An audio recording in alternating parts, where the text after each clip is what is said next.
Hello दोस्तों, स्वागत है एक और शानदार वीडियो में। बिहार सरकार के द्वारा एक बहुत ही शानदार वैकेंसी निकाली गई है राजभवन में लाइब्रेरियन और सहायक लाइब्रेरियन के लिए, और इसके आवेदन करने की प्रक्रिया को भी शुरू कर दिया गया है। देखेंगे हम आज इन्हीं का प्रोसेस, तो वीडियो के एंड तक बने रहे। और अगर आप अभी तक हमारे इस चैनल को सब्सक्राइब नहीं किए हैं तो प्लीज़ हमारे चैनल को जरूर सब्सक्राइब कर लें। तो चलिए शुरू करते हैं। सबसे पहले हम गूगल क्रोम पे state.bihar.gov.in टाइप करके सर्च कर लेंगे तो यहाँ बिहार सरकार का जो ऑफिशियल वेबसाइट है इसके होम पेज पे आ जाएंगे। अब इस वेबसाइट का लिंक और इस वैकेंसी से रिलेटेड सारी जानकारी हमने इस वीडियो के डिस्क्रिप्शन बॉक्स में भी दे दिया है, तो आप वहां जाकर डायरेक्ट लिंक पर क्लिक करके इस वेबसाइट पे भी विजिट कर सकते हैं और वहां पर जाकर सारी जानकारी भी देख सकते हैं। अब इस वेबसाइट के होम पेज पे आते हैं और स्क्रॉल करके सबसे नीचे आ जाते हैं तो यहाँ देखिए कि वेबसाइट्स का जो लिंक दिया गया है इसी में यहाँ पे एग्जीक्यूटिव का ऑप्शन दिया गया है। यहाँ हम इस पे क्लिक करेंगे। इस पे क्लिक करते हैं तो यहाँ पे फर्स्ट नंबर में ऑनरेबल गवर्नर सेक्रेटरीट, यहाँ पे हम इस पे क्लिक करेंगे और ओके करेंगे तो यहाँ governor.bihar.nic.in का जो ऑफिशियल वेबसाइट है यानी कि राजभवन का,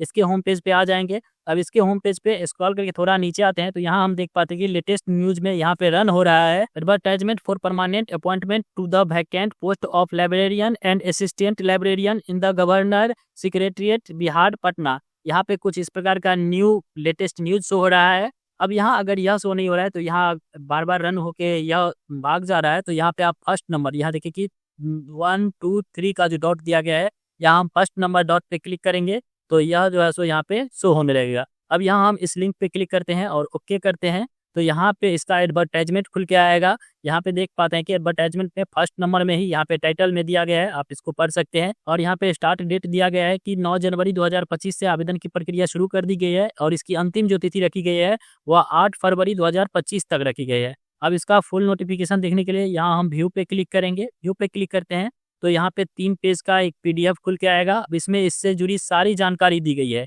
यहाँ पे आप देख पाते हैं कि पद नाम में पुस्तकालय अध्यक्ष और यहाँ पे सहायक पुस्तकालय अध्यक्ष, यहाँ पे पद संख्या 1 और यहाँ भी पद संख्या 1 दिया गया है। यहाँ पे वेतन लेवल जो दिया गया है यहाँ देख पाते हैं कि 35,400 से 1,12,400 तक जो है सो आपका होने वाला है। और यहाँ पे सहायक पुस्तकालय के लिए यहाँ पे वेतन दिया गया है कि 19,900 से 63,200 तक यहाँ पे आपका हो सकता है। और यहाँ नीचे में अभ्यर्थी से आवेदन पत्र भरने हेतु निम्न शर्तें आवश्यक है। यहाँ पे वो बताया गया है कि अभ्यर्थी का भारतीय नागरिक होना आवश्यक है।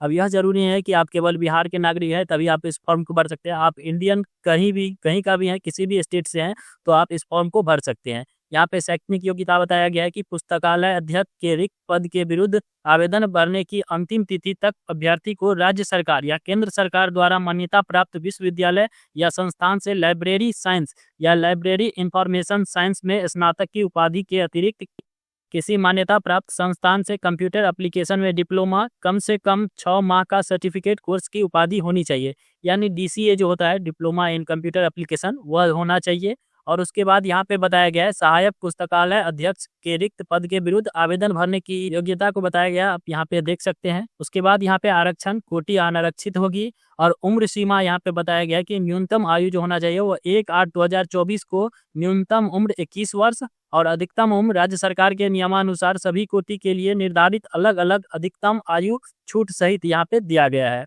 उसके बाद यहाँ पे आप इसका शुल्क जो देख पाते हैं कि यहाँ पे 2,000 रुपये पुस्तकालय पद के लिए डिमांड ड्राफ्ट जो निकासी एवं व्ययन पदाधिकारी राज्यपाल सचिवालय बिहार पटना के नाम से भुगतान हो जो नॉन रिफंडेबल होगा। यहाँ पे 2,000 रुपये के पेमेंट लगने वाला है यहाँ पुस्तकालय अध्यक्ष के लिए। और यहाँ पे सहायक पुस्तकालय अध्यक्ष के लिए आपको 1,000 रुपये का डिमांड ड्राफ्ट लगने वाला है जो नॉन रिफंडेबल होगा। उसके बाद यहाँ पे नीचे में आवेदन भरने की अंतिम तिथि विज्ञप्ति प्रकाशित होने के 1 माह तक निबंधित डाक या स्पीड पोस्ट के माध्यम से अपराह्न 6 बजे तक निश्चित रूप से निम्न पते पर भेजना सुनिश्चित किया जाएगा। यानी कि यह जो आवेदन होने वाला है वह पूरी तरह से ऑफलाइन होने वाला है और यहाँ आपको ऑफलाइन के थ्रू फॉर्म भरकर यहाँ इस पते पर आपको भेजनी होगी। यहाँ पे देख पाते हैं कि प्रधान सचिव राज्यपाल सचिवालय post Raj Bhavan Patna pin code के साथ यहाँ पे दिया गया है।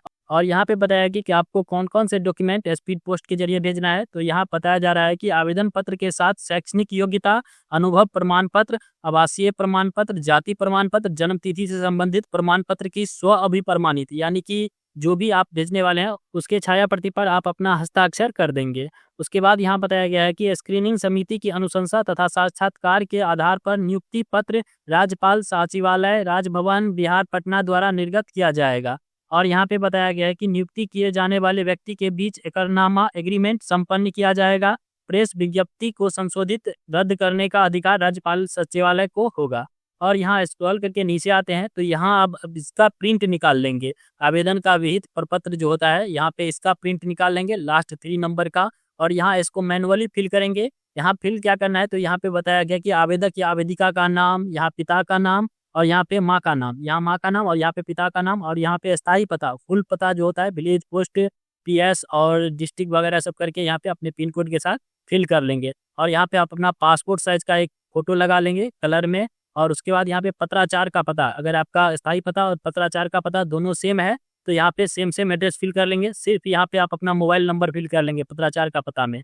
उसके बाद यहाँ पे आप अपना आधार संख्या फिल करेंगे, जन्म तिथि को फिल करेंगे, वैवाहिक स्थिति को बताएंगे, अगर आप मैरिड है तो मैरिड, अगर अविवाहित है तो यहाँ पे अविवाहित को भी फिल कर सकते हैं। उसके बाद यहाँ पे दिनांक 1/8/2024 को उम्र आपका क्या हो रहा है, एज यहाँ पे फिल करेंगे, अपने डेट ऑफ बर्थ के हिसाब से यहाँ पे एज फिल कर लेंगे। यहाँ पे अपने कोटि को बताएंगे, जो भी आपका कोटि है, पिछड़ा वर्ग से है, अत्यंत पिछड़ा वर्ग से है, या सामान्य है, या अनुसूचित जाति या जनजाति से है, उसको यहाँ पे बता देंगे। उसके बाद यहाँ पे शैक्षणिक योग्यता फिल करेंगे, मैट्रिक एवं उससे ऊपर की शैक्षणिक योग्यता यहाँ पे बताएंगे।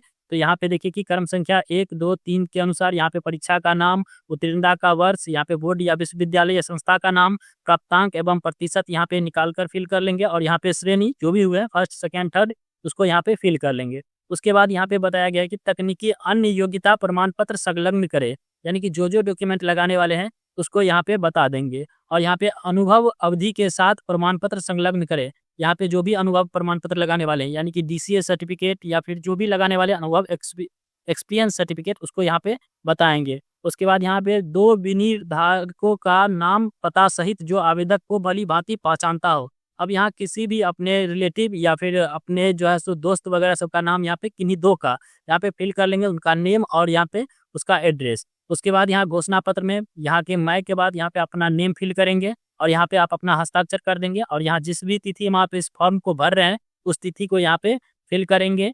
उसके बाद आप अपने डॉक्यूमेंट के साथ इस फॉर्म को भी एक लिफाफा में कर लेंगे। और जैसे स्पीड पोस्ट करते हैं, पहले 2 का एड्रेस फिल करते हैं, 2 का एड्रेस में जो फिल करना है वो यह एड्रेस फिल करना है, यहाँ पे जो दिया गया है यह एड्रेस फिल करेंगे, और फॉर्म में आप अपना एड्रेस फिल करके उसको स्पीड पोस्ट कर देंगे। उसके बाद जैसे ही यह फॉर्म राज्यपाल सचिवालय पहुंचता है तो आपका दस्तावेज का वेरिफिकेशन होगा। वेरिफिकेशन के बाद आप अगर शॉर्ट लिस्टेड होते हैं तो आपको उधर से कांटेक्ट कर लिया जाएगा। साथ ही आपका जो लेटर वगैरह सब होता है वो पोस्ट ऑफिस के माध्यम से आपके पत्राचार पता पे भेज दिया जाता है। तो दोस्तों, इस प्रकार हम देखें कि बिहार राज्य भवन में पद लाइब्रेरियन और सहायक लाइब्रेरियन के लिए आवेदन कैसे करें। अगर आपको यह वीडियो अच्छा लगा तो प्लीज़ लाइक करें, और इससे भी अच्छा वीडियो लेकर आते हैं हम अपने इस चैनल पर, तो प्लीज़ हमारे चैनल को जरूर सब्सक्राइब कर लें।